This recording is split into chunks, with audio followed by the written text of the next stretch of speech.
Hello, sports world. In this video, I'm going to break down the NBA's new midseason tournament. Just me, Bethke, again for this one. Something we will continue to do in the future, making these small type of videos just to let you guys know some need-to-know information, not anything that we actually need to grind out while the other guys have to do their game faces, because there's not much to talk back and forth on. But don't worry, we will be getting back together very soon for your very special official podcast of your world champion, Texas Rangers. So be looking for that very soon. But without further ado, let's get this mid-season tournament thing started. It is going to start tonight as I'm recording this on November 11th. You'll be looking at the group play starting is what I mean. This will go on until December the 9th. This is the first portion. This is lifted directly from the FA Cup and Premier League. If you don't know what that is, like me, you probably need the rest of this video. If you do, then you probably pretty much understand how this is going to work. The group play is going to happen every Tuesday and Friday night until November the 28th. Teams with the best record in group play plus one wild card from each conference will fill out the brackets. Teams only get 4 games in group play, and the wild card will be given to the best record in group play out of those second place teams. The NBA has a succession of tiebreakers that I'm predicting will be heavily used given the slim sample size. Those normal things are going to be like head-to-heads, point differential, total points, regular season record, and then a worst case scenario of a random drawing in case teams are still tied up after all those other things, which honestly, again, with the small sample size, I wouldn't be that surprised if it happens. The knockout stage will then take place. This will be later on. This will start actually on the 4th. So at the start of December, by the end of the month, like I said, the 28th, we'll wrap up the group play. Then starting on the starting on the 5th and the 4th, or the 4th and the 5th, the first week of December, we'll get to the knockout tournament. One thing before we get into that stage that I want you guys to understand is you've probably already seen all of these on social media, but every court is going to be having an alternative court that'll match the alternative jerseys that have been very controversially released already. For the most part, I think most teams hadn't officially put them out there, but the leaks had been made public and almost every leak was correct. There's a lot of difference of opinion. I'm not going to go into right now on whether Nike and the jerseys are that needed, but for this tournament, I think it kind of helps make their use a little bit more relevant and less of a cash grab. So the courts will be different. The jerseys will be different. That'll be the easiest way for you, the viewer at home, to understand what the actual difference is. However, there will still be pretty much the same regular season going on. So how this actually is going to work is once you get into the knockout stage, you'll have teams playing on the 4th and the 5th of December. The semifinals will then take place on December the 7th, later in that week, on a Thursday, I believe. And then the championship game will be played that Saturday on the 9th. All 67 games that will will be accounted for in the NBA season standings, except for the final game, which also doesn't count for any of the stats. So sorry, nerds.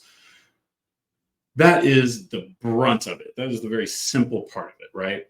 But obviously, how are they going to put this together in a schedule? Is this got to be chaotic, right? Well, it kind of is, and this is what we're going to get to. What happens if your team doesn't make it?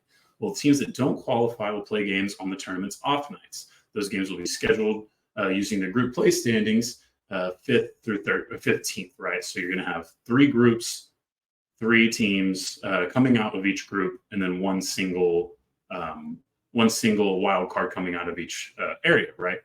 The teams that don't make it, the 5th or the 15th seed in each conference, will then be reassigned into these this new schedule, this makeshift schedule that will continue their regular season as the tournament continues. 2 of those games will not be interconference; the rest will be. The only reason for that is the odd number of teams end up messing it up. So then the teams with the worst standings will be the ones they want to play together in these interconference games. However, there are travel restraint things put in the press release that make me think that they probably will look past that. So we definitely want to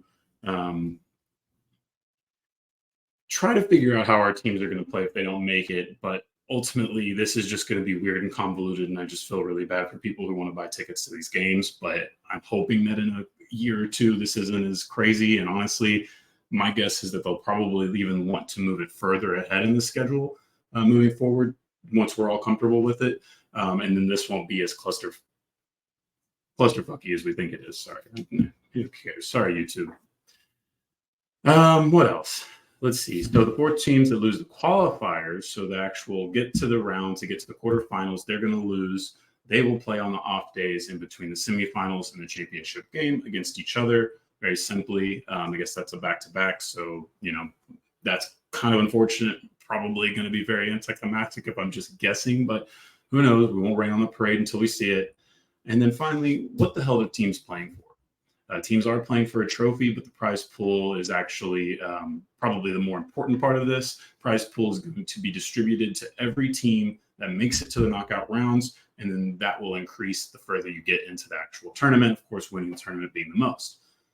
There will be a trophy, as I said, there will be an MVP, and there will be an all-tournament team. So yes, those internet debates are about to get even more convoluted. Don't we love that?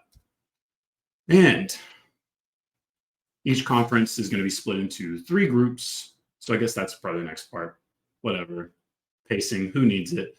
So we'll get into the groups, then we'll finish it out. It's pretty simple. So quick video, go about your day, enjoy it, right? Each conference is going to be split into 3 groups. The teams are going to be randomly assigned based on the prior year's record. This is done by splitting up the last year's standings into 5 tiers, basically. Now, you can actually go to the NBA's press release, read a complete breakdown on how they got to where they got to, but let me help you and save you some time. It's basically just a tier system, splitting the NBA's 30 teams into 5 groups.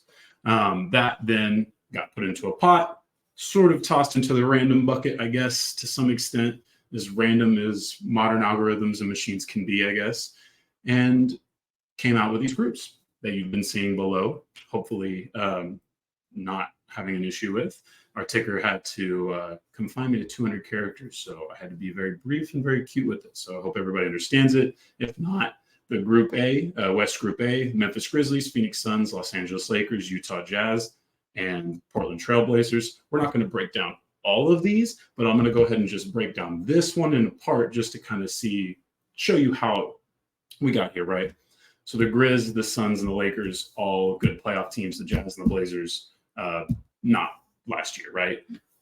Same thing pretty much throughout. If you look at the whole standings, it's 3 playoff teams, 2 teams that missed the playoffs, or 3 play-in playoff teams, 2 teams that missed the playoffs last year. So it's not a very difficult formula to kind of even just look at and understand how they got there. But again, if you want to figure that out to the exact science, go to NBA.com and check that out for them.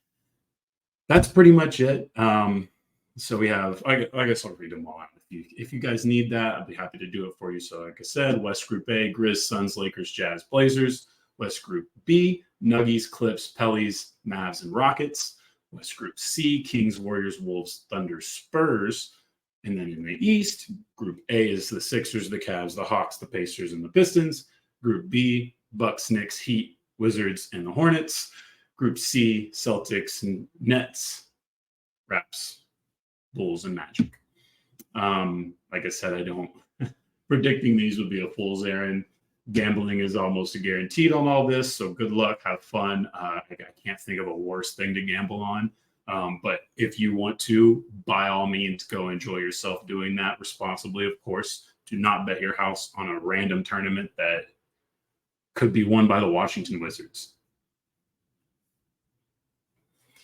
So that's the new midseason NBA tournament. If you like this video, please give us a shred of that internet karma and hit the like button. Also, please subscribe for more glorious sports content that we can produce for you. And please go check out my site, fromthejump.net, for my NBA page. It's a little tool that I use to keep up with the season. It's got all kinds of fun stuff from team-based podcasts, not necessarily Locked On and the athletic ones, although there are some mixes of theirs, but also just some great fan blogs that or podcasts that I really enjoy. Then obviously all your stats, your news wires, your Twitter feeds. And then I keep the standings and I keep a rotation check on there as well for myself to look at. I try to get to that every day. So it does update regularly. And then that's about it for us, guys. Please get out there and enjoy life. There's more to sports, so do that. But hey, when you're done, come back and hang out with us a little bit more. Peace.